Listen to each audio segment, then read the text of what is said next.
Hi everyone, Stepan here.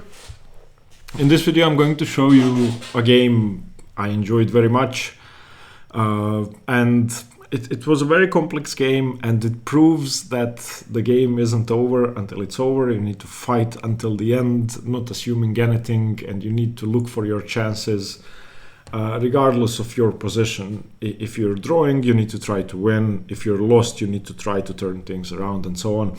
This game is perfect proof of that. And I was facing an opponent I faced before, and I'm going to link the video.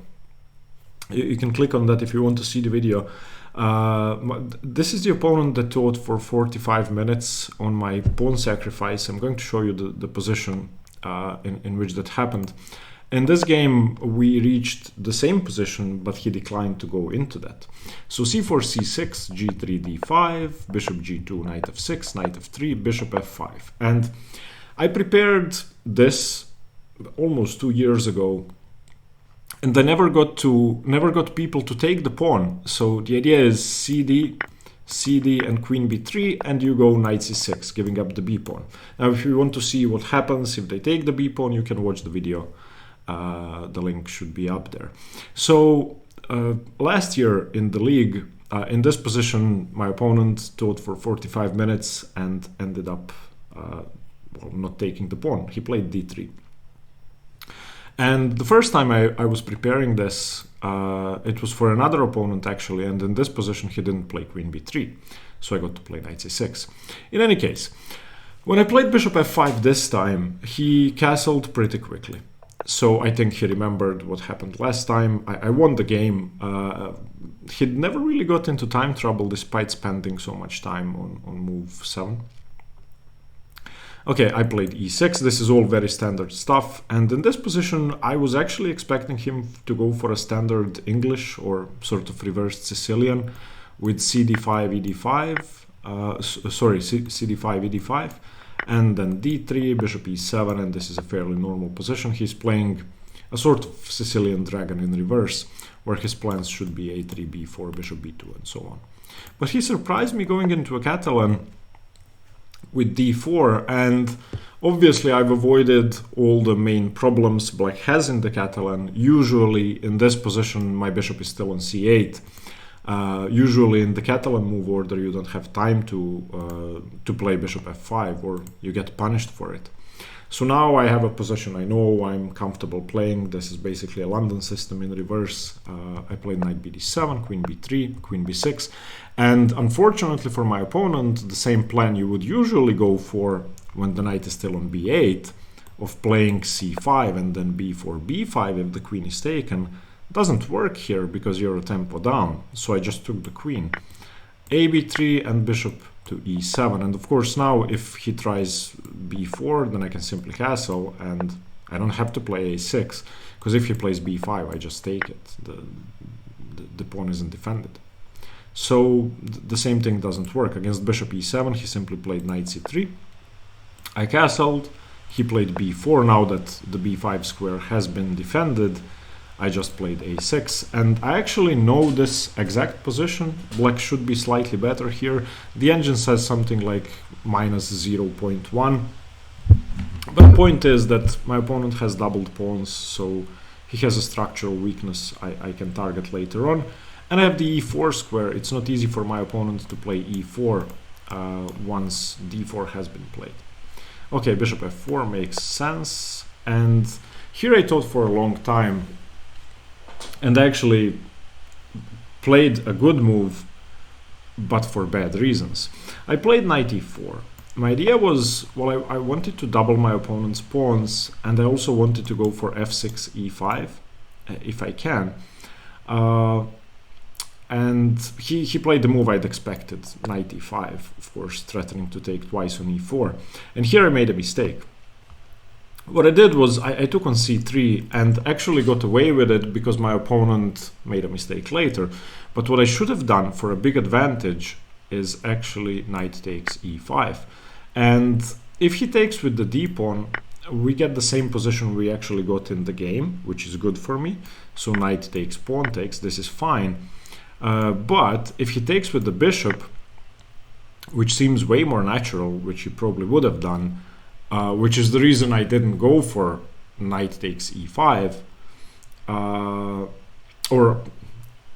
I didn't understand why bishop e5 was bad. Therefore, I didn't go for that, although I was trying to calculate it.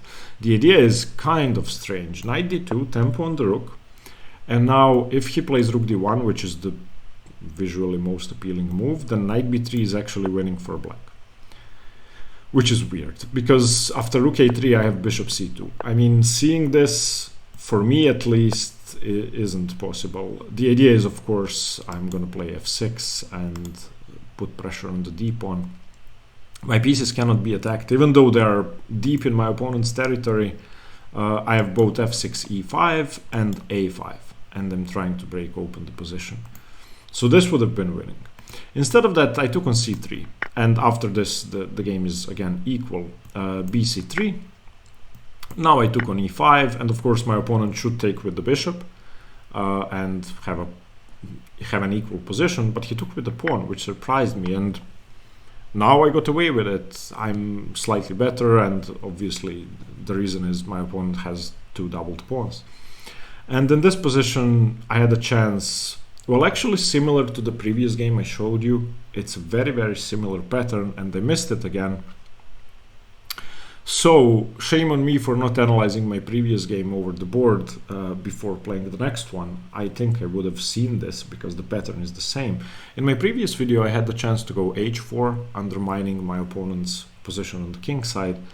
In this game, I could have gone a5, and a5 is crushing. The engine says it should be about equal, but it becomes very, very hard for my opponent to play. Of course, if b5, then bishop c5. And if rook takes, then rook takes, pawn takes, bishop c5 again, so my opponent cannot react. And I basically have the chance to get a passed pawn. If he tries to double, I can always exchange. And the point is, I'm, well, one step closer to making my d pawn a passed pawn. Instead of that, I played rook fd8. He played rook fd1, and in this position, again, a5 is good, but my move is also good. I wanted to complicate the position, and I wanted to play f6. But first, I decided to go g5, chasing the bishop away. I wanted to weaken the e pawn, and I wanted to, well, gain space. Ideally, I wanted to play g4, but I changed my mind later. He played bishop e3, and my first intention was to actually go bishop c2, rook d2, bishop b3, bishop c4. But I realized that after bishop d4, e3, he could go bishop f1, challenging my bishop, and I don't want to trade this bishop off, because in the event of a5, which I had in mind, although I didn't see how powerful it was, this bishop prevents the rook from coming to b1.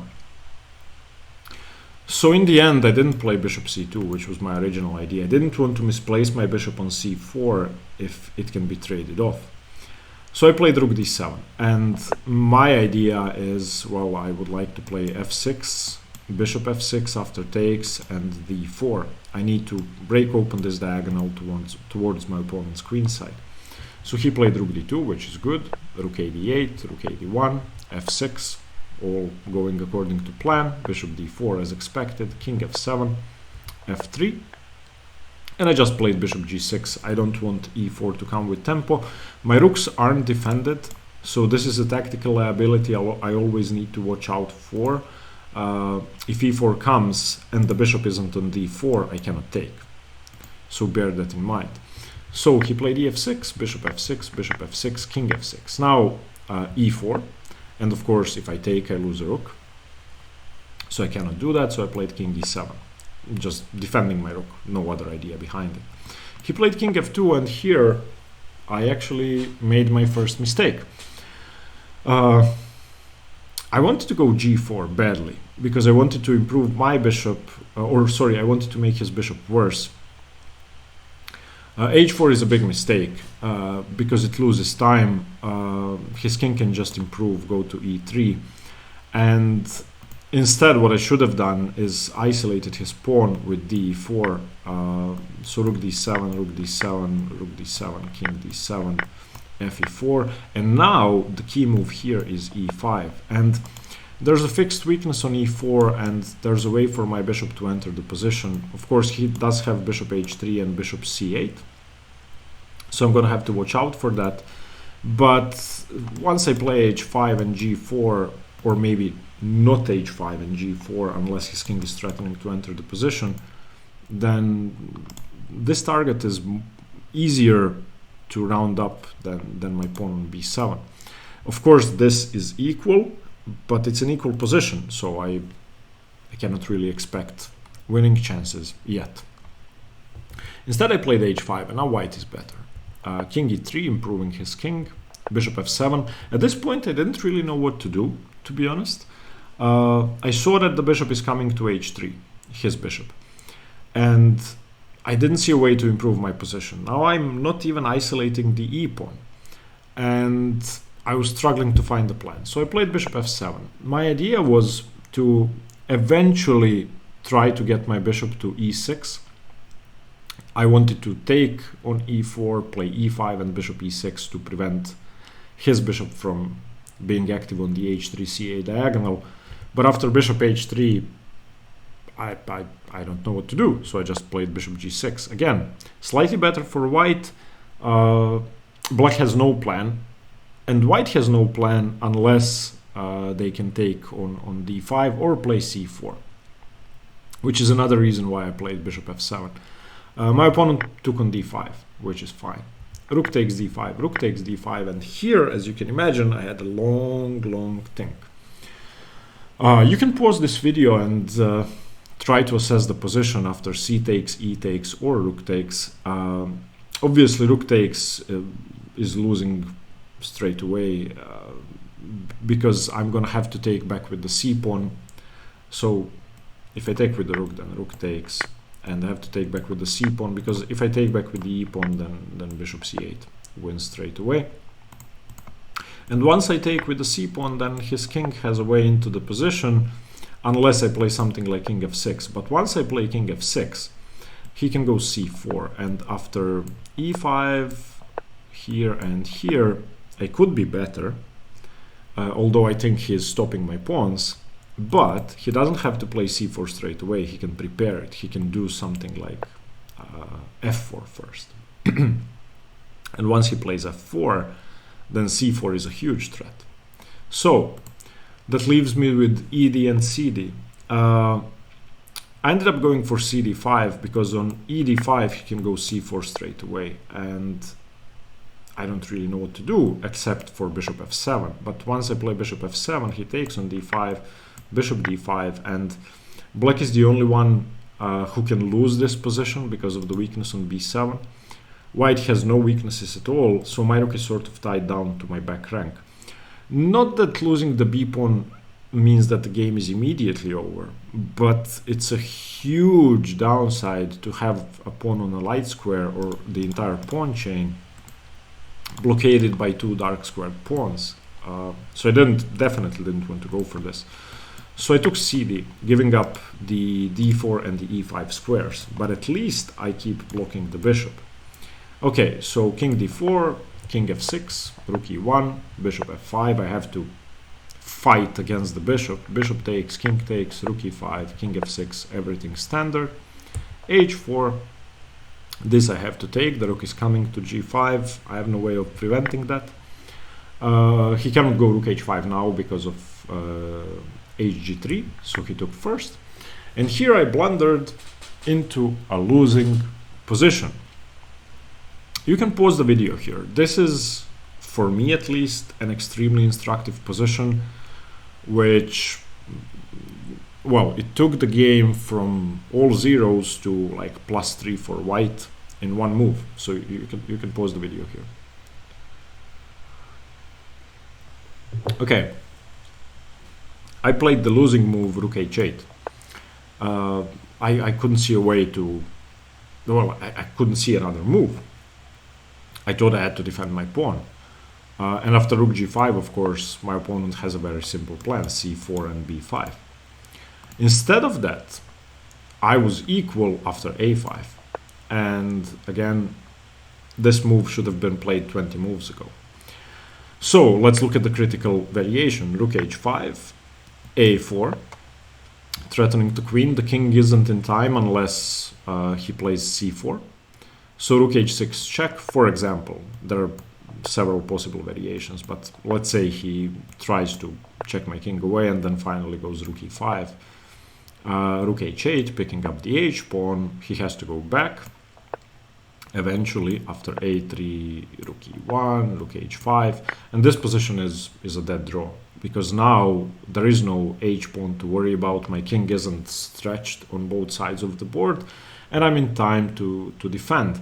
Also, the f3 pawn is kind of undefended, so his king is going to have to allow e5 and my king coming into the position. But as I said, I played rook h8, and now after he played rook g5, I have no moves. So I played rook h7, rook h8, rook h7, rook h8. Of course, I'm trying to draw this position. I'm much worse. f4. And where did it go wrong? During the game, I had no idea. I thought I had to go rook h8, but it went wrong after rook h8. I did nothing wrong before that.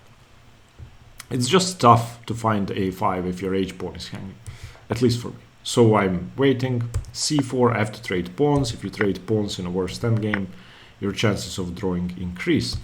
I played rook h7, and here he gave me a chance to fight back. He gave me counterplay, and after the game we both agreed that his next move is just a blunder. He played king d4, and now the position is very, very close to equal. Maybe with extremely precise play, white could play for a win. But the fact that he allowed rook d7 and rook d1 means that, I mean, after rook h5, I get to check his king away and then go rook b1. If I take the b pawn, he isn't going to win. Instead of king f3, he could have tried king d3. And now after rook b1, king c3, rook c1, I can try repeating. Eventually he's going to attack my rook, and then I go rook c4. And this could be winning for white, but in practical play I think black has excellent drawing chances, like something like king b3, rook f4, rook h7, e5. I've counterplayed, the h pawn is weak, and his king is still cut off before, unless he plays b5. Should be better for white, but not easy. Instead, what he should have played, so not king d4, allowing rook d7, which I was begging for counterplay at this point, because I played rook h8, rook h7. I wanted to do something, so king d4 allows me to do something. Instead, b5 immediately was just winning. And after the game, he said, yeah, I should have played b5, just winning immediately. And I said, yeah. Maybe I wouldn't have resigned immediately, but after a b5, king b5, I don't know what to do. I would have played rook d7, probably king b6. Here I would have resigned, because, yeah, you can see why. In any case, what happened in the game was king d4, rook d7 check, king e4, rook d1, rook h5, rook e1 check, king f3, and now I was really happy because I cannot lose this position. There is no way. He played king g4. Of course, I don't want to allow rook h6 check, so I check his king away first and go back. If he wants to repeat, I'm happy to do that. Obviously, I'm not playing for a win. Rook h6, king f5, improving my king. And at this point, you could see in his face that he's upset that he isn't winning. He understood that this is a draw. And I've had similar feelings during games many times. When you mess a position up, you need to stop thinking about it and accept the fact that the game is drawn and go for a draw. That's the only healthy thing to do. Instead, he was really upset. So now, at this point, I did something I never do. I told myself, okay, you're playing for the win now, which may seem absurd. I'm a pawn down. It should be equal, but I'm a pawn down. But considering his psychological state at that moment, I thought I had some winning chances. So I started playing quickly, and I started well, I wanted to create complications. Not that that's possible with precise play by white, but psychology is a huge factor in chess, especially when you miss an opportunity, then your opponent is liable to making even more mistakes. So he played rook h5, king f6, rook g5, rook b4, h5, rook b1. I need to get behind the h pawn. Rook g6 check, king f5, of course not giving ground, rook g5 check, king f6. Again, if he wants to repeat, he can, but since he was winning a few moves ago, he was trying to play for a win too. He played h6, rook h1, rook g7, rook h6, rook b7. And now, after rook h5, I was pretty confident that I am going to get some winning chances because there's a way for me to go a pawn up and it's pretty forced. Not that having an extra pawn in this endgame matters, because it's going to be a drawn Philidor position or it's going to be a drawn king and pawn endgame, but my opponent had about 7 or 8 minutes on the clock. He'd already been a pawn up in a completely winning endgame and he was playing for a win. Now it's a draw and I'm about to be a pawn up.